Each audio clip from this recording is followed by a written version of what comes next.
Hi, this is Manjula Narayan, books editor, Hindustan Times, and this is Bookstack, the show where I pick the most interesting books I've got in the last fortnight or so. So let's start with Kuknalim, Naga Armed Resistance: Testimonies of Leaders, Pastors, Healers, and Soldiers by Nandita Haksar and Sebastian M. Hongre.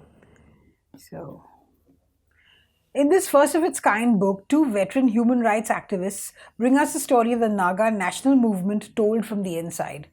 Based on extensive interviews of the Naga nationalists conducted in the late 1990s in Bangkok, Kathmandu, Dimapur, and Delhi, it explains why the Indo-Naga conflict has lasted more than 7 decades and why successive Prime Ministers of India, from Jawaharlal Nehru to Narendra Modi, have personally met the Naga leaders and tried to resolve the conflict.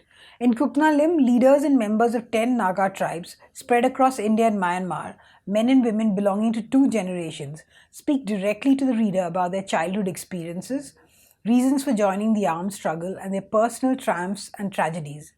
They recount their journeys from small, impoverished mountain villages through the jungles of Myanmar to China, from where they carried back arms to fight for an independent, sovereign Nagaland. And finally, the journey to the negotiating table. So, like the flap said, it's lasted 7 decades. So, why has it lasted this long, and what is happening now? Kuknalim should, help the reader understand that. Definitely an interesting read. Next, we have Superior: The Return of Race Science by Angela Saini. Now, Angela Saini is always an interesting writer, so let's see what this is about. For millennia, dominant societies have had the habit of believing their own people to be the best.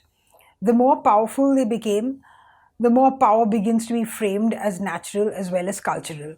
This is the basis of both race and caste, that people are divided by something deep down, a biological essence passed through generations. As ethnic and religious nationalism rises around the world, race science is experiencing a revival, fueled by the misuse of data by politically motivated groups. The story of who humans are and how we evolved is being rewritten to suit their agenda. Even well-intentioned scientists, through their unconscious use of old-fashioned categories, betray their suspicion that race has some basis in biology. In truth, it is no more real than it was hundreds of years ago, when our racial and caste hierarchies were invented and hardened by those in power. Of course, this should be really interesting. It touches on human biodiversity, how race was rebranded for the 21st century, on race realists, Inside the Fold, which is about after the war, intellectual racists forged new networks. So, separate chapters dealing with each of the issues, and caste as well. There's a whole chapter on caste. It should be, are some races smarter than others? So it should be a really interesting read. I'm dying to kind of sit down, curl up, and read this book and find out what she has to say about race, caste, about all these, about our relationship with it and our views of it, and how scientists perceive it, anthropologists perceive it. Definitely on my reading list, which is very long. Next, we have Annie Ali Khan's Sita Under the Crescent Moon, A Woman's Search for Faith in Pakistan. This is also, I've just started reading it. In fact, I just got it this, earlier today, and I've been reading it since. So, in present-day Pakistan, in the far corners of Lyari and Karachi, of Hingol and Balochistan, of Thatta and Sindh, tightly knit groups of women keep alive the folklore, songs and legends of Sati, their name for Sita in the Ramayana. In Sita Under the Crescent Moon, Annie Ali Khan travels with women devotees on pilgrimages to retrace the way they worship the goddess. Who are these pilgrims? How did this relationship with Sati start? And why is she so significant?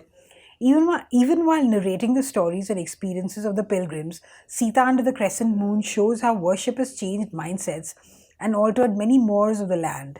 The sacral sites, made up of clay and thread, grant a woman the power and the autonomy to fight her circumstances and transcend her worldly lot. If not all the time, at least in prolonged moments of worship that take her to an uplifted spiritual zone and a new understanding of the world, which is why, bhakti and Sufism and all are so powerful and moving, because precisely because of this, the uplifted spiritual zone. Anyway, so this is so far it's been a really interesting book. I've just started reading it, as I said, and another one that I will, there's not enough time to read everything that you want to read, but you try, and this definitely one will try. Ani Ali Khan, Sita under the crescent moon. And finally, there's Babu Bangladesh by Numair Atif Chaudhry. Lovely cover too, and again, it's got a very gripping first few paragraphs. So much to read, so little time. Bangladesh 2028. A biographer begins to document the life of an enigmatic and controversial political luminary, Babu, also known as Babu Bangladesh. In unearthing the story of a man who many thought was a leader of his generation, he begins to uncover the story of the nation itself.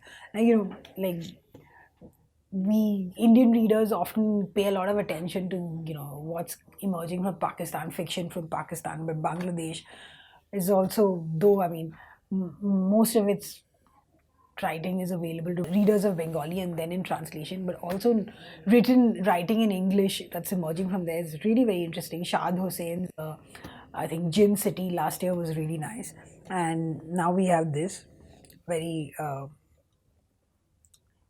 buildings acquire consciousness to chart political outcomes. A tree stands defiantly even as marauding troops try to blast it out of existence. Tribes of snake and tree worshippers compete for regional supremacy, even as fish humanoids emerge from the waters.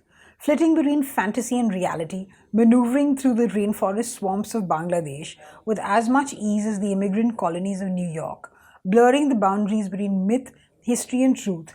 Babu Bangladesh is a work of stunning scope and ambition from the most exciting literary voice to emerge from the subcontinent in years. So that is Babu Bangladesh by Numair Atif Chaudhry. So well, great books this week on Bookstack. Go out and buy all of them, read all of them, and I'll see you again next week. Bye.